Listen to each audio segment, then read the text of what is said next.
निवेदन दिलं की माझा मुलगा जो होता फोटोग्राफर फोटोग्राफी करत असताना 28 एप्रिल 2026 रोजी आशीर्वाद मंगल कार्यालय येथे तो त्याचं काम करत होता, फोटोग्राफीचं काम करत होता. परंतु जे मिसाईल्स किंवा काय म्हणतात ते फटाके अवैध कोल्ड फायर वगैरे हे जे आहेत, ज्यांना कुठल्याही प्रकारचं त्यांना प्रशिक्षण दिलेलं नाही, कुठल्याही प्रकारचे त्यांच्याकडे लायसन नाहीये, त्यांच्याकडे खूप सारा अवैध असा म्हणजे डुप्लिकेट असा साठा आहे, जो की प्रॉपर न हे करता जनमानसात येऊन फाटलेला आहे तो.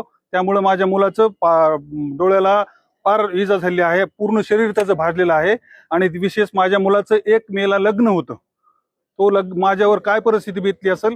माझ्या मुलाचा 5 ते 6 लाखाचा कॅमेरा स्फोटामध्ये खराब झालेला आहे. माझी बाकीची वित्तीय हानी भरपूर झालेली आहे.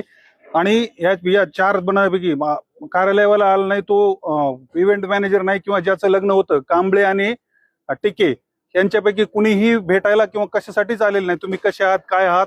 त्याच्यामुळं मी आजपर्यंत उशीर झाला हे आधी, कारण की माझ्या मुलाला कव्हर करायचं होतं. मी संभाजीनगर येथे त्याला ट्रीटमेंट दिली आहे आणि आजही तो जखमी अवस्थेत आहे. म्हणून मी माननीय साहेबांना संबंधिताकडून नुकसान भरपाई व इतर बाकी कोणावर ही परिस्थिती येऊ नये यासाठी मी आलेलो होतो सर निवेदन. याच्यामध्ये 4 जणांचं त्याच्यामध्ये क्षितिज सेटे हे देखील गंभीर जखमी झाले होते. जो व्हिडिओ आहे तो मी तुम्हाला प्रोव्हाइड त्याच्या कानाचा पडदा फाटला आहे, तो ऑपरेट करण्यासाठी डॉक्टरांनी सांगितलेलं आहे. जे की आणखीन 2-4 जण इंजर्ड झालेले आहेत, परंतु कुणीही याच्यात दखल घेतलेली नाही.